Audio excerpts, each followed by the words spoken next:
Olga Konstantinovna Romanova nació el 3 de septiembre de 1851, dentro del Palacio de Pavlovsk, en San Petersburgo, durante el Imperio Ruso. Fue la hija mayor del gran duque Constantino Nikolaevich y la gran duquesa Alejandra de Sajonia-Altenburgo. Por lo tanto, también fue nieta del emperador Nicolás I de Rusia. Su infancia transcurrió entre el Palacio de Pavlovsk y las fincas familiares en Crimea.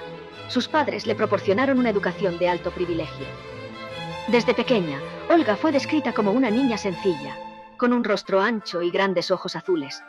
A diferencia de su hermana menor, Vera, poseía un temperamento tranquilo, y también se le describía como una niña extremadamente tímida. Su padre fue nombrado virrey del Reino de Polonia, lo cual ocasionó que la familia se trasladara a la capital de dicho país, Varsovia. Al día siguiente, su padre sufriría un intento de asesinato.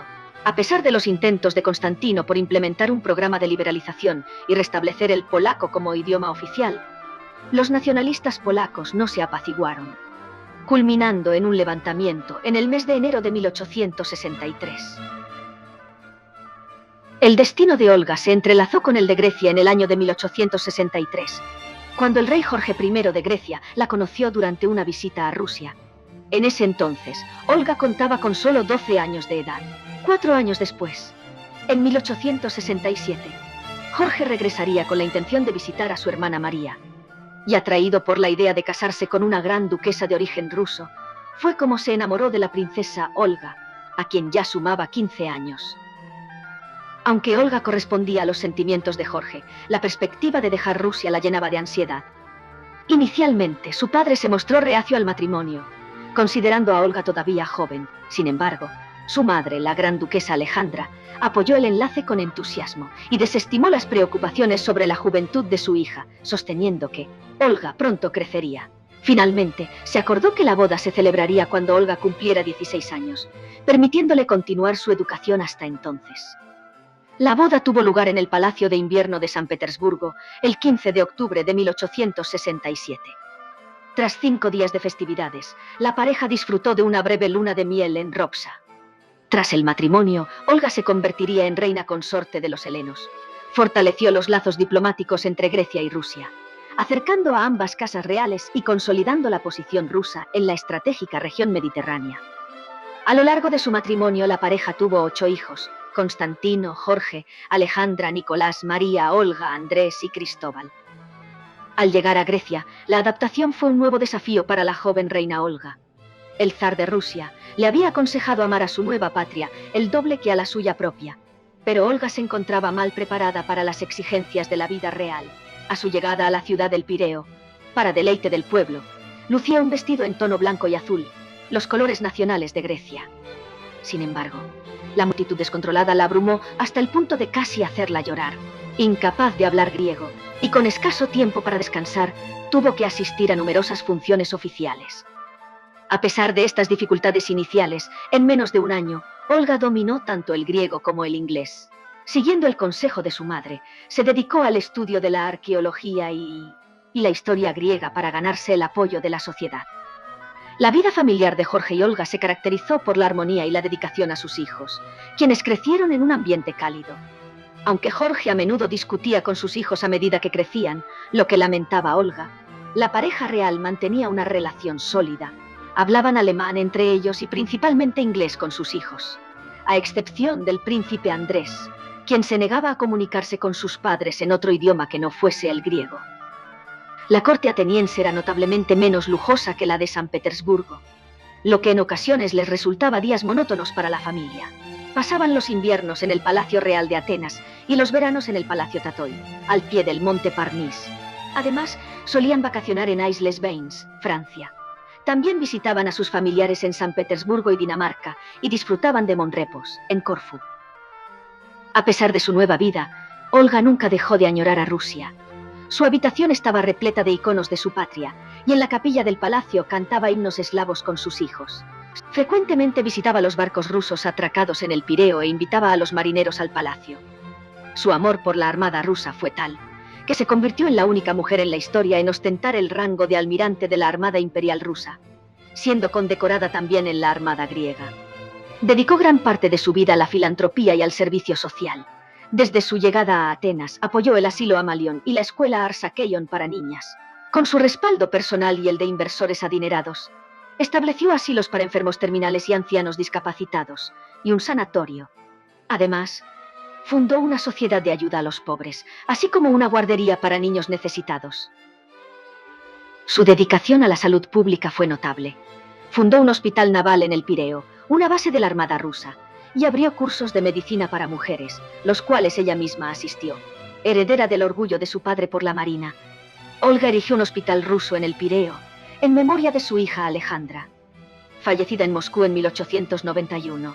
Este hospital, aunque destinado principalmente a marineros rusos, también atendía a otros marineros que visitaban Grecia, ofreciendo consultas a bajo costo y medicamentos gratuitos.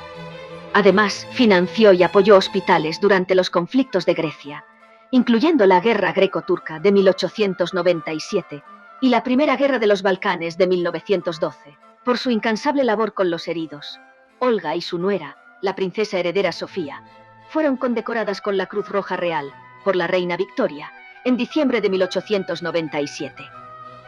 En 1913, tras la victoria en la Primera Guerra de los Balcanes y la expansión de Grecia, una tragedia golpeó a la familia real.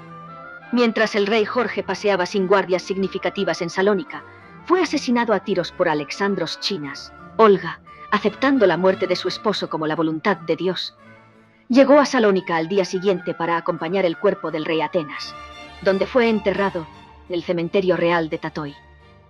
Su hijo mayor, Constantino, ascendió al trono y su esposa, Sofía de Prusia, se convirtió en la nueva reina consorte.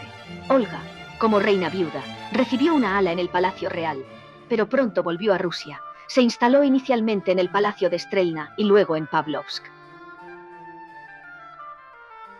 En 1914, cuando la Primera Guerra Mundial había estallado, Olga decidió permanecer en San Petersburgo y establecer un hospital militar en el Palacio de Pavlov, donde, junto con su nuera, la gran duquesa Isabel Mavrikievna, atendieron a soldados heridos.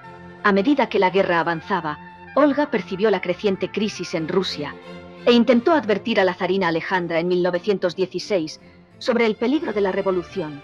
Lamentablemente, sus advertencias no fueron escuchadas. Tras la caída del régimen zarista en febrero de 1917, la nuera de Olga abandonó Pavlovsk. Olga se quedó con su criada, Ana Egorova. Pocos días después de la Revolución de Octubre, los bolcheviques invadieron y saquearon el palacio. Olga se mudó con su hermano Dmitri en Petrogrado. A pesar de los trágicos acontecimientos, Olga Konstantinovna no quería abandonar Rusia. Sin embargo, al enterarse de la enfermedad de su hijo, el rey Constantino, que había sido destronado y exiliado en Suiza, se resignó a la necesidad de partir. Los bolcheviques le negaron la salida, y la asistencia diplomática de Grecia no llegó debido al cisma nacional. Tras meses de solicitudes de ayuda, la embajada danesa en Rusia emitió un pasaporte a Olga, que utilizó para ingresar a Alemania en vísperas de su derrota, y reunirse con su hijo mayor y su familia en Suiza a principios de 1919. En Suiza, la familia de Constantino y él mismo se encontraron aislados y desamparados, sin pensiones del gobierno griego y con la prohibición de contacto al zar Alejandro. La Revolución Rusa y el cisma nacional privaron a Olga de sus bienes familiares, obligándola a llevar una existencia más modesta. Sin embargo, disfrutaba del tiempo con sus hijos y nietos, del cual había estado separada durante mucho tiempo debido a la guerra. Constantino volvió al trono 18 meses después del comienzo de la Guerra Greco-Turca, en mayo de 1919. Sin embargo, la derrota griega en la batalla de Sakaria, en septiembre de 1921, marcó el inicio de la retirada griega de Anatolia. El descontento aliado con las políticas de Constantino durante la Primera Guerra Mundial impidió que Atenas recibiera el apoyo extranjero, lo que permitió que Mustafa Kemal Atatürk recuperara Esmirna y Tracia Oriental. Después del levantamiento del 11 de septiembre de 1922, Constantino I abdicó por segunda vez y junto con varios miembros de su familia, incluyendo a la reina Olga, se exilió en Italia. Su hijo mayor, Jorge II, lo sucedió en el trono por unos meses. Uno de los hijos de Olga, el príncipe Andrés, fue arrestado por el nuevo régimen. Los diplomáticos extranjeros temieron que el príncipe fuera ejecutado, pero gracias a la intercesión de importantes figuras como Jorge V del Reino Unido, Alfonso XIII de España y el Papa Pío X, Andrés se salvó, aunque fue exiliado de por vida. Olga pasó sus últimos años viviendo con su hijo Cristóbal en Italia.